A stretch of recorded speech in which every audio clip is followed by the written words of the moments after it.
Alright, hi guys, I am back, and today I am going to be reading chapter 2 of The Chocolate Touch.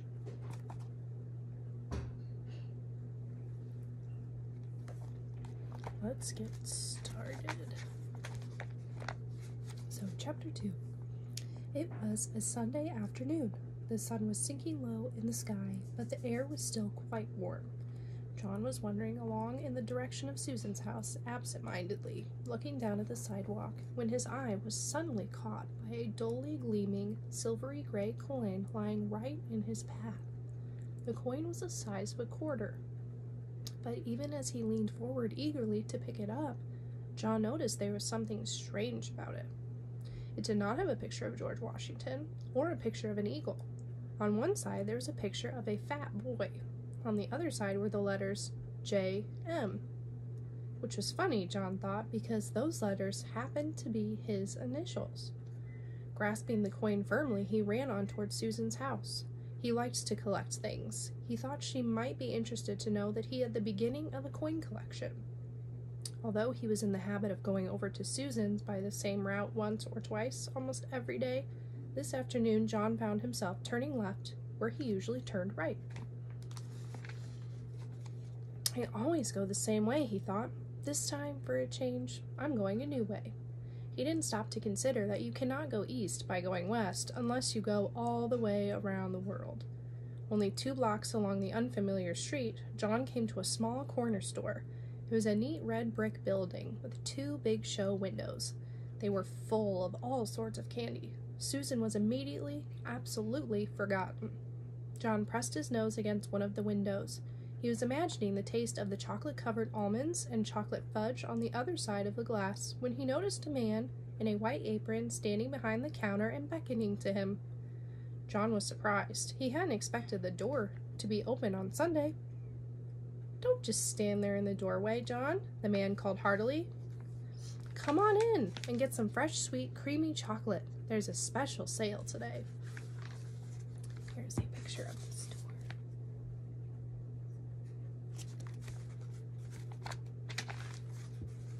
How did the man know his name? John wondered. He couldn't remember ever have seen the store before. The storekeeper saw John hesitate. "The chocolate I used in my kitchen comes direct from the heart of Africa," he said. "I use none but the finest ingredients in my recipes. Well, I bet you've never had chocolates like mine before. Come on in." "Thank you," John replied, walking to the counter. "But you see, the trouble is, well..." "No money?" the storekeeper asked. "No money whatsoever? What have you got there in your right hand?"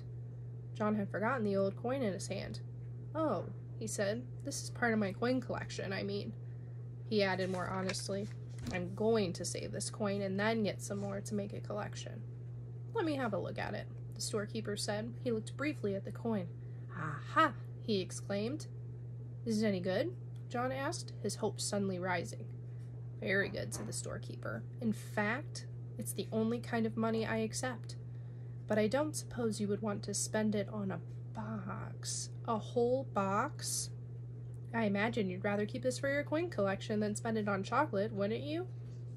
"Oh, no," John said. "Chocolate any day." "Go ahead, then. Help yourself," the storekeeper said, pointing to a heavily laden show table piled high with large cellophane-wrapped candy boxes, all exactly alike. "You mean I can have one of these?" John asked, his eyes round with surprise. The candy boxes were as big as the ones his father always brought home at Christmas time. "Just help yourself," the storekeeper assured him. "That is, unless you think it might be better to ask your mother first." "She wouldn't mind," John said hastily, and blushed. The storekeeper winked knowingly. "I'm sure she won't," he agreed. "Not in the long run, anyway." John tucked one of the large boxes under his arm, declined the storekeeper's offer to wrap it as a gift, thanked him, and hurried out of the store before there could be any question of anyone's changing his mind. The storekeeper smiled as he watched his customer hurrying away down the street. John decided that it might be sensible to enter his house quietly by way of the kitchen. With the large candy box hidden behind him, he let himself in by the back door and crept up the kitchen stairway on tiptoe towards his own room on the top floor. Just as he was about to round the corner on the second floor to continue his way upstairs, He had to stop for a moment while his father walked by, coming along the hall from the bedroom telephone. That was Mrs. Buttercup on the phone. Mr. Midas talked to Mrs. Midas as she walked down the front stairs. She said she was sorry John hadn't been able to get over to play with Susan this afternoon, but it was a good thing in a way, she thought, because Susan's already so excited about her birthday party tomorrow. I wonder where John could have gone to.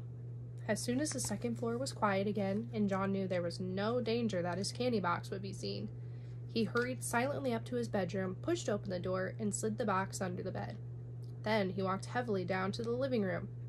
"Well, there you are," said Mrs. Midas. "We couldn't imagine where you had been. What have you been doing?" "Oh, just sort of playing around," John said. John usually took a long time to put his things away and undress and bathe and get ready for bed. But he thought sleeping was a waste of time. But this evening he started yawning long before his usual bedtime. Ho hum, sleepy, John announced. "All right," said Mrs. Midas, "you'd better be getting to bed. Time for your tonic." John's tonic came in a bottle. It had been prescribed by Dr. Cranium. John had to drink a big spoonful every night to make up for all the vegetables and fruit that he left on his plate at lunch and dinner. The tonic tasted like soap, mud, glue, ink, and paint. It tasted horrible. Much to Mrs. Midas's surprise, John ran ahead of her to the dining room cupboard where the tonic and the tonic spoon were kept. By the time she got there, he had already filled the spoon. Then, without any coaxing, he emptied it into his mouth. "Ugh," John sputtered. "Oof." "That's a very good boy," Mrs. Midas said. "Now why can't you be sensible and eat up your nice dinner that way? If you'd only stop eating so much candy, you'd be able to eat your meals properly and you wouldn't need to take the tonic." Soon John was scrubbed and in his pajamas and in bed, ready to be tucked in for the night. Mrs. Midas sat on the bed and stroked his forehead for a moment. Then she leaned forward and kissed his cheek. John, pretending that he was very sleepy, shut his eyes and began breathing deeply. When Mrs. Midas rejoined Mr. Midas in the living room, she said, "I've never known John to be so good about going to bed before. He went to sleep in no time." A few seconds later, the bedroom door had closed behind his mother. John leaped to the floor, got down on his hands and knees, and felt under the bed for the candy box. He soon had it on the pillow and set to work unfastening it. First, he took off the thin outer sheet of cellophane, then he lifted off the lid.